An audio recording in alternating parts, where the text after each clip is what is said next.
और लोगों में से वो लोग जो कहते हैं कि हम अल्लाह और आखिरत के दिन के ऊपर ईमान लेके आए, वमा हुम बिमुमिनीन, हालांकि वो ईमान नहीं लेके आए।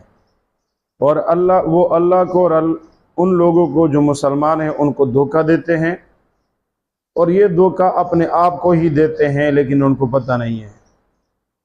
इन लोगों के दिलों में मर्ज हैं, बीमारी हैं। अल्लाह रब्बुल इज़्ज़त ने इन बातों की वजह से और मर्ज बढ़ा दिया, और इन लोगों के लिए दर्दनाक किस्म का अजाब है, इस वजह से कि वो झूठ बोला करते हैं, झूठ बोलते हैं, झूठे हैं। ये आयत नंबर 8, 9, 10, इन 3 आयत मुबारका में अल्लाह रब्बुल इज़्ज़त ने मुनाफिकीन का तज़किरा किया है। आज का बयान ही मुनाफ़क़त के ऊपर होगा कि मुनाफ़क़त कहते किसे हैं, मुनाफिकीन थे किस वक़्त, क्या अब भी किसी को कोई बंदा मुनाफिक कह सकता है या नहीं। तो समझ लें कि मुनाफ़क़त निफाक से है। नफ़क़ कहते हैं, ये नफ़क़ से है। नफ़क़ कहते हैं एक चीज़ के अंदर ऐसा सुराख कर लेना कि जिसके अंदर दोनों तरफ रास्ता हो, दोनों तरफ निकला जा सकता हो। कोई लकड़ी हो तो उसके अंदर सुराख कर ले बंदा, गेंद हो उसके अंदर सुराख कर ले, या चूहे जब सुराख होते हैं तो सुराख दोनों तरफ होते हैं। तो खुली हुई चीज को क्या कहते हैं? निफाक। नफक उसे कहते हैं जो खुली हुई हो। तो इसी से निफाक और मुनाफिकत इसी से बनता है। क्यों? इसलिए कि मुनाफिक कभी एक तरफ भागता है, कभी दूसरी तरफ भागता है। और एक हदीस मुबारका में मिशकात शरीफ की रिवायत है, हुजूर सल्लल्लाहु अलैहि वसल्लम ने इरशाद फरमाया कि मुनाफिक बंदा ये उस बकरी की तरह होता है कि जो 2 रेवड़ू के बीच में हो, कभी एक तरफ अपना मकसद हासिल करने के लिए, कभी दूसरी तरफ, यानी दोनों रेवड़ू के बीच में कभी एक तरफ भागता है, कभी दूसरी तरफ भागता है। तो मुनाफिक बंदा किसी एक हालत पे नहीं रहता, इसी वजह से ये लफ्ज़ इनके लिए ताबीर किया गया।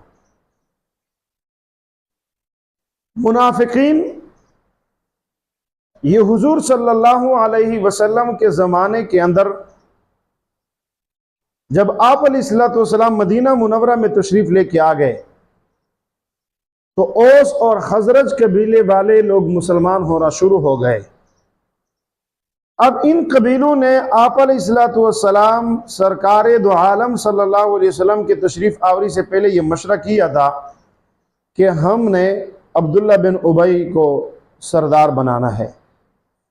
लेकिन जब आप अलैहिस्सलाम तशरीफ़ लेके आ गए तो हुजूर के ऊपर ईमान लाने के बाद तो बंदा मुकम्मल हुजूर का हो जाता है, और ज़रूरी है कि बंदा आप अलैहिस्सलातु वस्सलाम का हो जाए। फिर ये कज़िया और ये फैसला सहाबा किराम ने साइड पे रख दिया कि हमारे अगर कोई सरदार हैं तो वो हुजूर सल्लल्लाहु अलैहि वसल्लम है। अब अब्दुल्ला बिन उबई ये मुनाफिकों का सरदार, और इसके अलावा कुछ और भी लोग थे। बाकायदा अल बिदाया व निहाया किताब में, किताबुल मगाज़ी के अंदर मुनाफिकीन के लोगों के नाम और उनके कबीले तक लिखे गए। अब ये लोग बज़ाहिर इस्लाम का दावा करते थे, लेकिन दिल में कुफर था। मुसलमानों को धोखा देते थे कि हम मुसलमान हैं, और काफिरों को कहते थे कि हम तो असल में आपके साथ हैं, लेकिन बज़ाहिर हम उनके साथ मिले हुए हैं। सहाबा के साथ मिले हुए हैं, मुसलमानों के साथ मिले हुए हैं, लेकिन हम हैं हकीकत में आपके साथ। ये काफिरों से भी मुनाफे लूटते थे, और मुसलमानों के पास जो भी गनीमत और जो भी मुसलमानों का फ़ायदा होता था वो भी उसके लिए कर लिया करते थे। अब दोनों तरफ फ़ायदा हासिल करते थे। तो मुनाफिकीन का ये काम था। हुजूर सल्लल्लाहु अलैहि वसल्लम को सब बताया गया कि ये बंदा मुनाफिक है, ये बंदा मुनाफिक है, ये बंदा मुनाफिक है। मुनाफिकों का सरदार वो अब्दुल्ला बिन उबई था।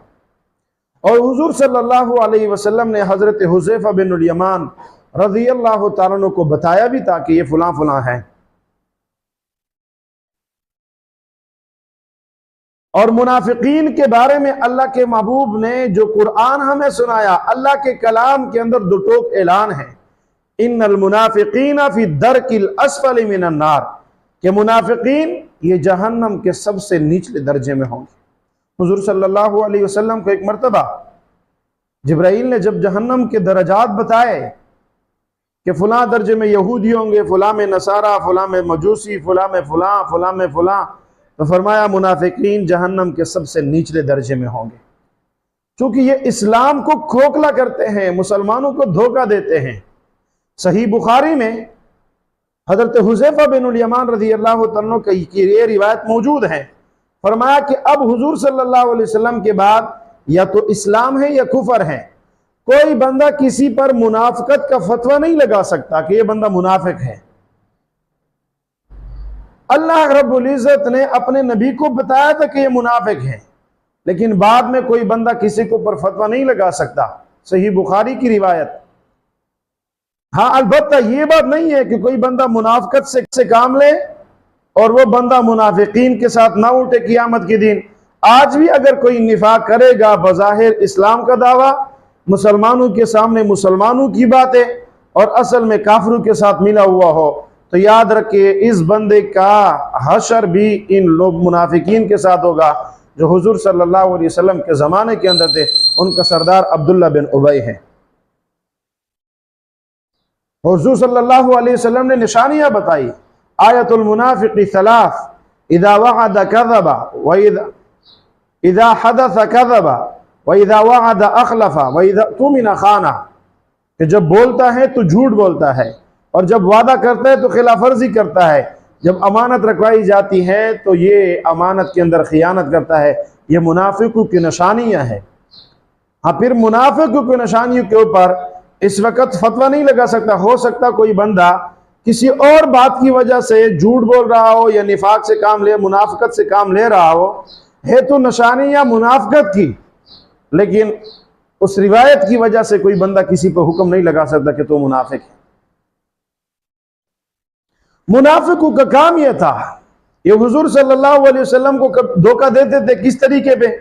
कभी जब जंग का मौका आता था तो जंग के अंदर जाकर फिर आधे रास्ते से लौट वापस हो जाते थे, या कभी जंग के दौरान मुसलमानों को धोखा देना, कभी यहाँ पे मुसलमानों के अंदर रहकर तरह तरह की बातें डालना, तरह तरह की बातें करना, और बहुत सारी, हत्ता कि आप अलैहिस्सलातु वस्सलाम की घर वालियों को नहीं छोड़ा।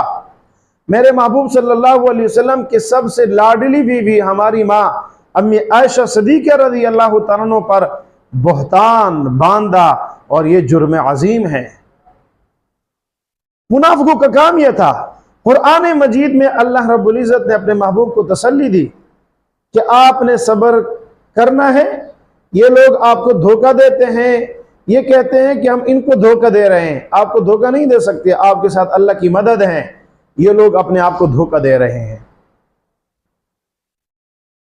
हुजूर सल्लल्लाहु अलैहि वसल्लम ने इसलिए उनसे इंतकाम नहीं लिया, चूंकि अगर आप अलैहिस्सलातु वस्सलाम उनको सजा देते तो फिर आस पास के लोगों को ये होता कि ये तो मोहम्मद सल्लल्लाहु अलैहि वसल्लम अपने लोगों को क्या कर रहे हैं, कत्ल कर रहे हैं।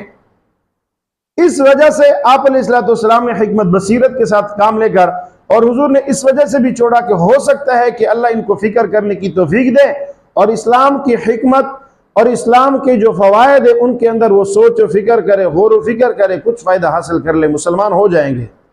लेकिन इन लोगों के किस्मत में बदबख्ती लिखी हुई थी। इस्लाम को यहूदियों ने नुकसान नहीं पहुंचाया, इतना नसारा ने इतना नुकसान नहीं पहुंचाया, मुनाफिकों ने बड़ा नुकसान पहुंचाया। जो इस्लाम का लिबादा ओढ़ के और दो रंगी दोगलेपन का रवैया इख्तियार करके फिर मुसलमानों को पास आकर इस्लाम का दावा करते थे और उधर से काफिरों के साथ मिल जाते थे। इसलिए तो अल्लाह रब्बुल इज्जत ने कुरान मजीद में फरमाया, इन्नल मुनाफिकीन फी दरकिल अस्फली मिनन नार, जहन्नम के सबसे निचले दर्जे में होंगे। क्या करेंगे ये लोग? वहां किसको पुकारेंगे? क्या ये माल दौलत बंदे को काम आ जाएगी? क्या ये बंदे को जाओ हशमत? अच्छा, ये मुनाफिकत आती क्यों है? या तो मुनाफिकत बंदे के अंदर हसद की वजह से कि फलां बंदा बड़ा क्यों बना, मैं क्यों नहीं बना, हसद की वजह से, या बंदे के अंदर माल की मोहब्बत होती है, इस वजह से बंदे के अंदर क्या आ जाती है? मुनाफिकत आ जाती है। तो खुदा रहा अपनी इज्जत बढ़ाने के लिए या माल की मोहब्बत की वजह से इस गंदे बीमारी के अंदर मुब्तला ना हो, बल्कि जो दिल के अंदर बात हो वो जबान पे भी हो, जो जबान पे हो वो बंदे के दिल के अंदर भी हो। दिल और जबान को एक करो। अल्लाह रब्बुल इज्जत के दीन को दिल में लाकर उसी को जबान के ऊपर बरकरार रखो। कुरान मजीद ने इसी की तरफ इशारा किया कि ये लोग कहते हैं कि हम ईमान लेके आ चुके हैं, और ईमान इस चीज का नाम नहीं है कि हमने जबान से इकरार कर लिया। ईमान नाम है दिल के अंदर अल्लाह रब्बुल इज्जत की वहदानियत को मानना, अल्लाह के अहकामात को मानकर उनकी पैरवी करना, इसी को ईमान कहते हैं। कुरान क्या कहता है? व मिनन नासी मन यकूलु, और लोगों में से वो लोग जो कहते हैं आमन्ना बिल्लाहि वल यौमिल आखिर, मैं अल्लाह को भी मानता हूं, आखिरत के दिन को भी मानता हूं। जवाब देना है, ऐसे ही भी कह देते हैं वमा हुम बिमुमिनीन, अल्लाह फरमा रहे कि ये लोग ईमान नहीं लेके आए। युखादिऊन अल्लाह वल्लज़ीना आमनू, अल्लाह और ईमान वालों को धोखा देते हैं। वमा यखदऊन इल्ला अनफुसहुम, अल्लाह फरमाते कि ये हकीकत में अपने आप को धोखा दे रहा है। कैसे? अल्लाह ने मुसलमानों के लिए जितना इम्तिहान मुकर्रर किया यही इम्तिहान होगा, इससे ज्यादा नहीं होगा। ये चाहे आपके हाथों पहुंचे या किसी और के हाथों पहुंचे, ये आपके हाथों पहुंच जाए या किसी और के हाथों पहुंचे, ये जरूरी नहीं है कि इसको अल्लाह ने आपके हिस्से में, अल्लाह रब्बुल इज्जत आपके हाथों में पहुंचा सकता है। दूसरे क्या इम्तिहान अल्लाह उनसे लेता है। लेकिन ए बंदा खुदा, जरा ख्याल कर कि कहीं किसी मुसलमान को आपकी वजह से तकलीफ ना पहुंचे, क्योंकि जब आपकी वजह से तकलीफ पहुंचेगी तो उसके लिए तो अल्लाह ने वैसे मुकर्रर किया था, लेकिन बंदा अपने आप को नुकसान पहुंचा रहा है। अल्लाह रब्बुल इज्जत फरमाते हैं कि ये लोग अपने आप को नुकसान, धोखा दे रहे हैं। वमा यशउरून, इनको पता तक नहीं है। फिर कह देते हैं कि फलां को मैंने ये किया और वो किया, फलां किया और वो किया, फलां को नहीं किया, अपने लिए क्या थे, अपने लिए क्या कर लिया। अल्लाह रब्बुल इज्जत को मुसलमान बंदे बड़े पसंद हैं, ईमान वाले बड़े पसंद हैं। अब्दुल्ला बिन उमर इब्न माजा की रिवायत है, फरमाया कि हुजूर ने एक मरतबा बैतुल्ला शरीफ को मुखातब किया कि बैतुल्ला, आपकी खुशबू कितनी पाकीज़ा है, आपका मकाम अल्लाह के यहाँ कितना ज्यादा है, आप अल्लाह के यहाँ क्या मकाम रखते हो। लेकिन एक मुसलमान की इज्जत आबरू आपसे अल्लाह के यहाँ बहुत ज्यादा है, किसी मुसलमान को तकलीफ न पहुंचे। फी कुलूबिहिम मरद, इन लोगों के दिलों में बीमारी है। फज़ादहुमुल्लाहु मरद, सर दर्द होना यह बीमारी नहीं है, सिर्फ गुर्दों के अंदर दर्द होना यह बीमारी नहीं है, सिर्फ दिल का दौरा पड़ना यह बीमारी नहीं है, हाथों को चोट लग जाना यह बीमारी नहीं है, किसी बंदे को शुगर हो जाना, यूरिक एसिड हो जाना यह बीमारी नहीं है। सिर्फ बीमारी यह भी है कि किसी बंदे के अंदर हसद पैदा हो जाए, बीमारी यह भी है कि कीना पैदा हो जाए, बीमारी यह भी है कि बंदे के दिल में मुनाफिकत पैदा हो जाए। इसलिए ये बीमारियां, ये कैंसर से भी ज्यादा खतरनाक हैं। इन बीमारियों की वजह से जो जिस्म को लायक होती हैं, चाहे वो यूरिक एसिड हो, चाहे वो कैंसर हो, चाहे वो ब्लड का, चाहे जो भी कैंसर हो, चाहे बंदे के जिस्म को चोट लग जाए, चाहे बंदे का जख्म, सर को चोट लग जाए, बंदे की आंखें फोड़ दी जाए, जबान काट दी जाए, ये भी बीमारी है। इससे बड़ी बीमारियां वो हैं जो दिल की बीमारी है, रूहानी बीमारियां है, क्योंकि इन बीमारियों की वजह से बंदा कब्र के गड़े तक पहुंचेगा, मर जाएगा, इससे ज्यादा कोई नुकसान नहीं। लेकिन ये बीमारियां जो दिल की बीमारियां हैं, ये बीमारियां बंदे को जहन्नम का मुस्तहिक बना देती है। मरना तो हर बंदे ने है, चाहे बीमारी की वजह से हो या गैर बीमारी की वजह से, लेकिन जहन्नम में इन बीमारी की वजह से बंदा जाएगा। मुसलमान भी ये बीमारियां दिल में रखे तो जहन्नम के अंदर साफ होकर जन्नत में जाएंगे। मुसलमानों, हमें चाहिए कि हम इन बीमारियों से अपने आप को छुटकारा दे दे और हमें चाहिए कि हम इनके लिए इलाज तजवीज़ करें। कहीं जाए अल्लाह वालों के पास, इनका इलाज पूछे। फी क़ुलूबि मरद, इन लोगों के दिलों में मर्ज है। खून सप्लाई करने वाला नहीं कि खून सप्लाई कम हो चुकी है या बढ़ चुकी है, नहीं। फ़ज़ादहुमुल्लाहु मरदा, अल्लाह ने इनकी बीमारी को और बढ़ा दिया। कौन सी बीमारी? जिनके ऊपर अल्लाह ने फरमाया वलहुम अज़ाबुन अलीम, दर्दनाक किस्म का अज़ाब है मेरे रब का, बिमा कानू यकज़िबून, झूठ बोलने की वजह से। अल्लाह रब्बुल इज़्ज़त इन बातों पे अमल करने की तौफीक। खुलासा कलाम यह है कि मुनाफ़क़त से बचे, मुनाफ़क़त के कामों से बचे, दोगलापन न करे, सीधी बात करे। सीधी बात करने में निजात है। झूठ बोलोगे तो मेरे शेख व मुर्शिद हज़रत मौलाना हाफिज़ पीर ज़ुल्फ़िकार अहमद फरमाते हैं, नक्शबंदी मुजद्दिदी साहब दामत बरकातुहुम अलैहि फरमाते हैं कि एक झूठ को छुपाने के लिए 100 झूठ बोलने पड़ते हैं, और झूठ जितना भी तेज हो सच आकर उसे पकड़ लेता है। कई मरतबा मेरे पास कुछ साथी आते हैं तो साथी मुझसे कहते हैं कि ये मामला पेश हुआ। जब पीछे बैकग्राउंड देखता हो तो बैकग्राउंड ये होता है, पीछे पस मंजर ये होता है कि उस बंदे ने झूठ से काम लिया होता है। तो 100 नहीं 200 300 झूठ बोल रहा होता है एक झूठ को छुपाने के लिए, आखिरकार फिर भी पकड़े गए। तो झूठ से बचे, मुनाफ़क़त के कामों से बचे। अल्लाह इन बातों पे अमल करने की तौफीक मुझे भी अता फरमाए, आप हज़रात को भी अता फरमाए। उमा अलैना इल्लल बलागुल मुबीन।